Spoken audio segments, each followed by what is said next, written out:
Welcome back to Studio Friends, and in this video I will be reviewing Poor Toys Officer K from Blade Runner 2049. This is one of my most anticipated figures, and so one of my most favorite movies of all time.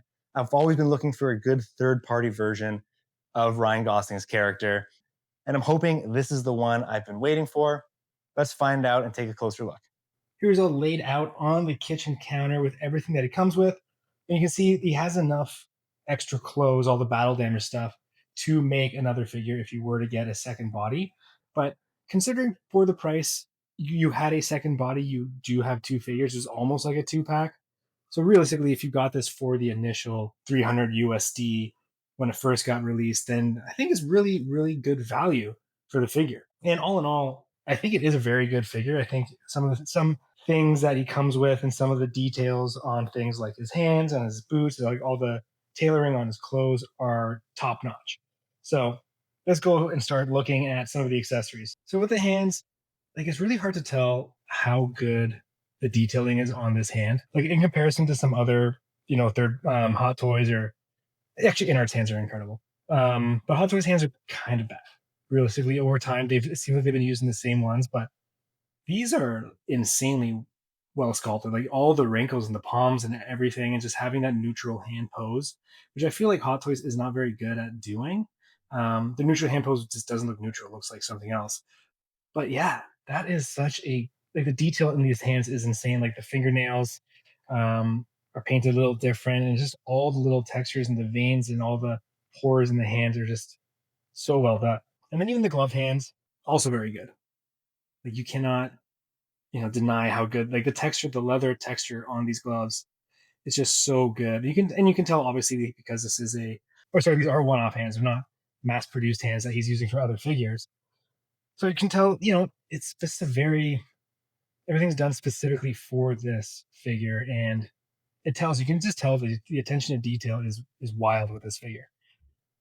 And the boots, the second set of boots, they're not dual cut or whatever for articulation, but the texturing, the detail, like even the soles in the boots, they have really strong magnets on the bottom, and the mesh on the sides. They're not real laces, but I find with some figures like the textured and the sculpted detail kind of is a little blurry, like a little smudge. But everything on this is super crisp, super HD. And a pair of pants. They're pants. Um, pockets. Oh, pockets work. Wow. Okay, that's cool. Back pockets probably not. But yeah, the pants stitching looks great. Like it's very small stitching. Sometimes I find with the stitching looks almost too big on clothes for 6 scale. But these ones look good. Even the texture on this, even the texture on this crew neck, you can just like, yeah, it just looks like a sweater. I'd love to see the new Hot Toys Commando James Bond and how his sweater looks in comparison, because this one is amazing. Honestly, the tailoring that Poor Toys has done on all the clothes is just so well done. And it's even like the weathering here. Like I always great. I'm kind of hard on Hot Toys in terms of weathering. Like I find that their figures look too clean, and this is the kind of the weathering that I mean. Like sure, this is the battle damage coat. Like you can see the blood on the sides, but just like the weathering here, where the stitching is, there's where some weathering on the shoulders and the elbows, like where weathering would happen day to day, and it's on here. Like so, I have Luke Skywalker from The Last Jedi, and I find he's on an island and he doesn't have any weathering on any of his clothes really. And like realistically, the dude he's basically a space hobo, and he doesn't look like one. So continue on to the base. This base looks great. Blade Runner 2049. Very cool. Very cool. The magnets here, it's crazy strong. He sticks to this thing like glue. Yeah, wicked base. Comes with this little card. Nothing too crazy there. Then it comes with a, I guess, serial number, which is the number you have. So I'm not sure how many he's made, but I got number 62. So that's pretty cool. Could have been cool if it was 7 more. This gun, obviously, it's a classic. I wish if Poor Toys made a Deckard, that's a grail piece for me.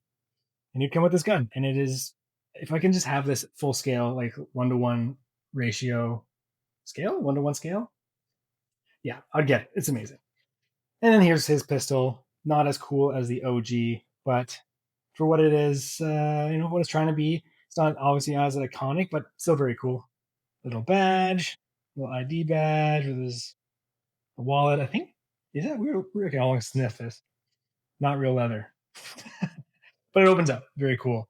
And you got the little wooden sculpture. I think it even has the numbers on the bottom, 61021, I believe.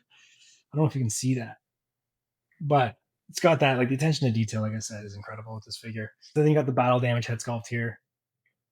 The skin tone looks a little weird with my lighting right now. It looks kind of dead, almost borderline zombie like. But it's really cool how the blood is super glossy in comparison to the rest of the head sculpt.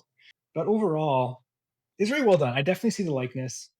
The paint's pretty good. Well, yeah, the paint's really good, honestly. And like with the bruising on the head, like everything just looks, it's very top notch. Very top notch. The likeness, I think that looks like Ryan Gosling.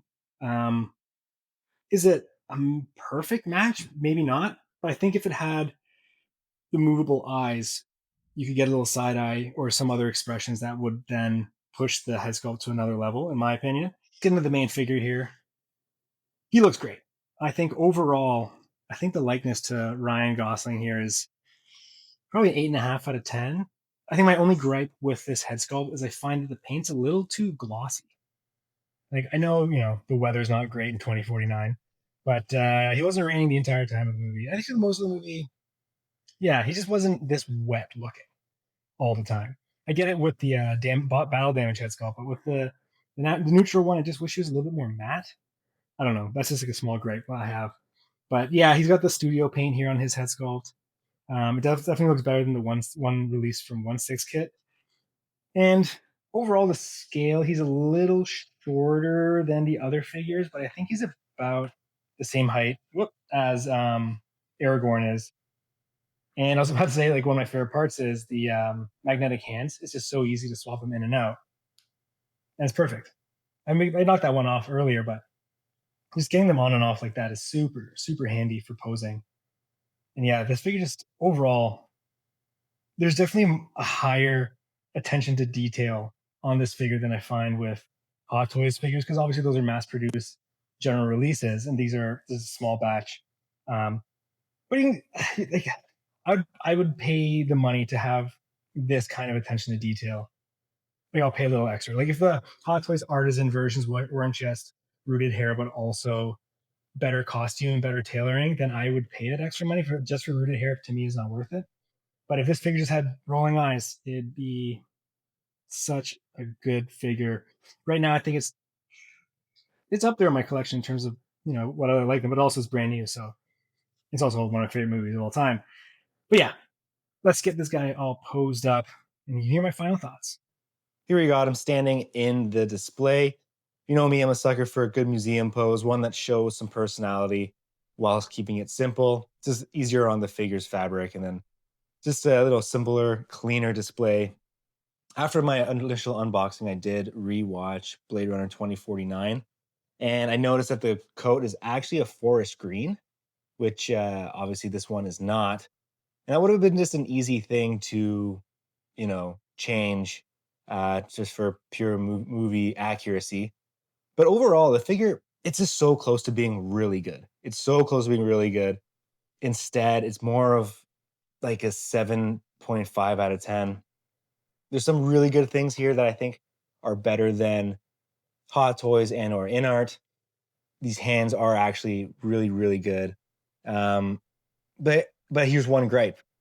The skin color on his face is completely different from his hand. I don't know if you can see, like, his skin color is almost yellowy gray, but then on his hand it's a much more warm tone.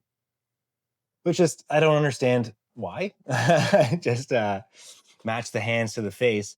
And that's another thing. Like, I have the skin tone because of that cool color. It looks a little weird. I know he's a replicant, but he's still living. So that's one gripe I have. And the second head sculpt, it's good, but it's not as good as the clean sculpt. And another issue that I have, if I were to compare his head sculpt to Bruce Wayne, it's just the size. His head is super, super narrow, and it just looks overall smaller in scale. He's fine in height. It's just everything else about him. His frame is very small in comparison to other figures. He just seems like a much skinnier, narrow guy. But But then because of that, he's easier to pose. He's easier to get a natural looking pose. And I actually like the fact that they didn't bulk him up with padding or anything like that. He just kind of just looks more like a guy in 1/6 scale. And all the clothes and tailoring are just perfect, 10 out of 10, minus the color of the jacket, which is kind of a big thing. But and the base is really good. The magnets are insane. Um, but yeah, overall, the figure could be so good, but it's just sort of it's good, not great, is the best way to describe it.